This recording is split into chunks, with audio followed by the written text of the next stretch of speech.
I'd like to introduce our next speaker, and that is Andrew Eddy. Andrew is founder of Untapped, which is a social enterprise focusing on developing a sustainable neurodiverse employment ecosystem to increase opportunities for autistic individuals. And we heard from Simon Baron-Cohen that unfortunately many individuals, adults with autism, are unemployed. So Andrew, this is the space that you're going to certainly, I think will be very, very productive. So that these individuals can realize their untapped potential. And Untapped is also driving the Neurodiversity Hub Initiative, which is about facilitating neurodiverse university students to become more work ready and increase their chances of securing a job and a career. And this is so important. So Andrew, your talk today is the value of sharing resources, and we've benefited very much from that in UCD. So thank you very much. Over to you. Thank you, Fiona. That's great. It's great to be here. And hopefully you can now see my shared screen. Is that okay? Yes, it is. Yeah, it's good. So you might like to put it on the slideshow mode, or if you wish. Okay. It's on speaker's view, but it's okay. The audience can see that's it. Fine. There we go. That's perfect. Perfect. Okay, great. Thank you. Thank you for pointing that out. The Neurodiversity Hub Initiative was something that was created to really define and promote a co-curricular model of activities to support autistic,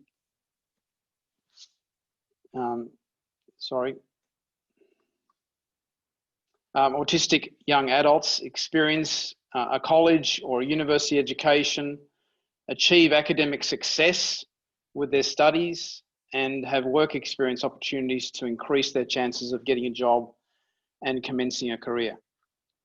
It is also about creating a broad community of practice for the sharing of materials and pooling of ideas and resources to achieve as much impact as possible with limited resources and funding that is available. Now, as we know more than ever, this is an imperative. So during our outreach activities for the Neurodiversity Hub community of practice over a number of years, we have come across researchers that have generated some really valuable research, but would like to see that the results of that work more effectively deployed and utilised in practice in learning institutions or in the workplace. We have had some good success in achieving this with researchers in Australia at Trobe University and RMIT in Melbourne, and also at Curtin University in Perth. We've also had some very encouraging conversations with other universities, including the Centre for Research in Autism and Education, which is linked with University College London. In relation to available resources for assisting universities with helping the neurodiverse students, we've also often encountered cases where we see duplication materials, or often the comment, I wish I knew that this existed 6 months ago. It would have saved me a lot of time. In these cases, we've found program organisers that have started to develop materials from scratch rather than build on existing materials. In many cases, this may be because they're not aware of what had been developed by others due to the lack of visibility of such resources. At one level, it can be helpful to have different sets of resources on similar topics, provided they offer another perspective on the topic, or are provided through a different medium, for example, through slide presentations versus a written text or versus a video. But at another level, this could also be achieved by taking pre-existing materials and reviewing and reworking them into different delivery formats rather than starting from scratch. So I'd now like to walk through some examples of shared resources available on the Neurodiversity Hub. So the first example is from La Trobe University in Melbourne, and this is around the transition to university, which is obviously a difficult activity for most people, and for neurodiverse students, it's even more difficult. But this work was done many years ago through a research activity funded by one of the Victorian government departments. And some great work was done and some resources created, including a staff training session. But those materials were put on the La Trobe website, but no one knew about them. We found them through some investigation and went through and worked with the original researchers, refreshed the resources and put all of these back up onto the Neurodiversity Hub to make them available to people around the world. Another example is also from La Trobe, and this is some resources that have been developed by a PhD student there, Beth Radulski, who will be also speaking at this conference. So Beth is being employed by the university to assist with the Neurodiversity Hub implementation, and she's created a number of resources to help with the awareness, the general awareness around the university, and this is just one example, and there are a number of other parts of her materials that are available through the hub because they've made them available back to the hub for others to use. Another example is around assisting students with their academic success and providing the scaffolding and programs to help them get through university. And this is an example developed by a neurodiverse intern student at the City University of New York. And this is part of their Project Reach. And Sylvia Cusack-Johnson put together a guide for peer mentoring to help support neurodiverse students or autistic students getting through university. And again, they provide this to the hub to put up on the hub and make it available to anyone who wanted to take that as inspiration to do something at their university. A similar example was at Curtin University, where a number of years ago, they got some funding from an Australian government agency and created a coaching program to support neurodiverse students. We came across this and we put together an implementation guide, which is on the hub, and with links to the materials that are freely available for people to use to implement at their university. And University of Tasmania has been implementing this program and down there in Hobart. Another example of something that we created, we had an internship start of last year, and we saw a need to have some materials to assist neurodiverse students getting through careers fairs or employee expos.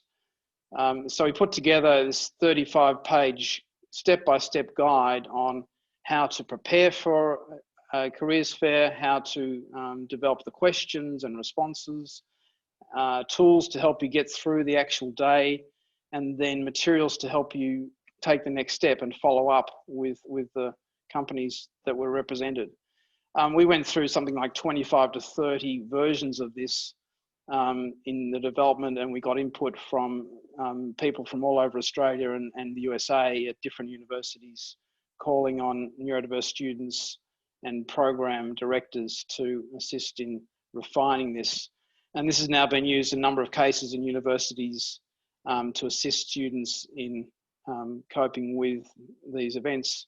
We've also got some companion guidelines to help universities provide better expos, more inclusive expos, and some a thought piece for employers of how they can be more inclusive in how they're dealing with the students.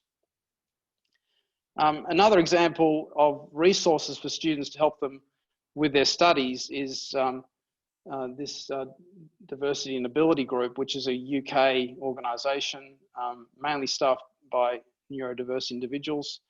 And they've gone through and catalogued an A to Z guide of resources and tools that students can use to assist them in their studies, which could be something like a text-to-speech or other tools that can help them with what they're doing.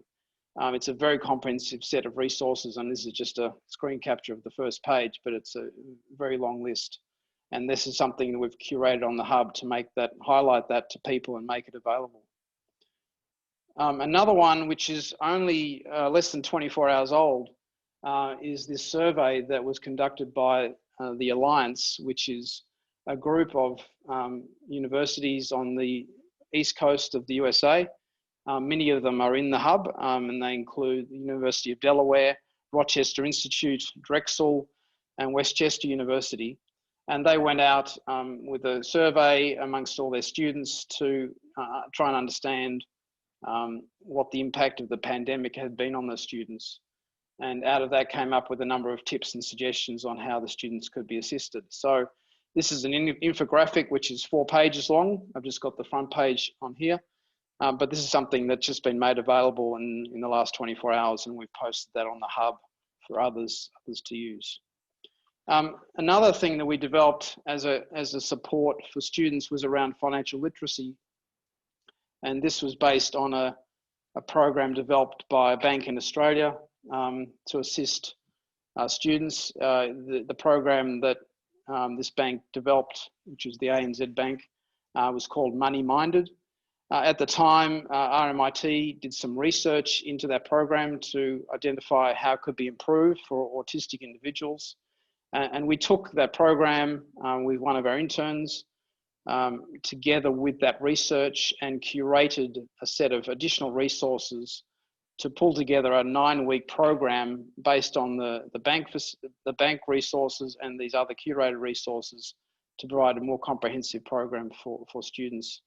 There's also an accompanying guide to assist students working through the materials either by themselves or as a group. As part of the Neurodiversity Hub co-curricular program, we also identified the idea of developing life skills training. And this is to help students with things such as organisational skills, presentation skills, how to develop and keep friendships. There's things around coping with grief, and there's various other mini courses around project management or timekeeping or so on. So we've put together a team of neurodiverse individuals that are pulling these materials together, and there'll be a separate presentation on this at the conference tomorrow. Another resource that we've curated on the hub is this Playbook, which has been developed or sponsored by Universal Music in the UK. And this really came out of their interest in the creative industries and the number of neurodiverse people who are in those industries. And the idea of trying to create a guide for organisations in that industry to understand neurodiversity and neurodiverse employment. It's a beautifully laid out set of resources, fully graphically designed. An autistic artist has developed the illustrations, but it's very well laid out and an easy read for those who don't like heavily text-based resources. So definitely commend that. So that's some of the examples of resources that have been developed by various hub participants and shared with this community of practice. And I just now would like to emphasize the value of this by providing some perspectives from some hub members. I'm going to start with Landmark College and Jan Copland, who's the Director of Career Connections there. Her take on this was that participating corporate members and universities, coupled with the vast amount of resources, have enabled us to build strategic connections as well as stay current and informed of important research, initiatives, conferences and trends in the world of neurodiversity. The plethora of resources have been shared with several corporate partners and students. Rochester Institute, Laurie Ackles, working with the Neurodiversity Hub has provided us with the opportunity to share what we have learned from our 12 years of work with over 400 RIT students on the autism spectrum. The Hub provided a place to share expertise and work to accelerate the knowledge that will lead to better employment outcomes for neurodivergent individuals. The resources available through the Hub are well researched and put together, easy to access and share, and most importantly, they include autistic voices. Westchester University, Sherry Fishborg. Benefits of the Hub have included access to resources from universities, organisations and employers, provided resources for students, for example, Be Your Best modules, managing COVID-19, managing anxiety, and resources for directors such as herself, staff training resources, student coaching materials, guides for higher education. And finally, Drexel University, Amy Edwards. There are many resources that are research and evidence-based on the Hub. The resources have allowed us to support the work that we do with science and also use more of the resources on a daily basis. It is great to communicate across platforms to find out what others are doing in the employment and university fields and how much we can do to tie them together. Working with the Hub has given us the chance to see how other universities across the globe are engaging and supporting students through college to employment. And so I just want to, in closing, just say that the resources available on the Neurodiversity Hub provide an example of what is possible when there is a focus on practical applications of research collaboration and on sharing via a community of practice. Thank you for your time.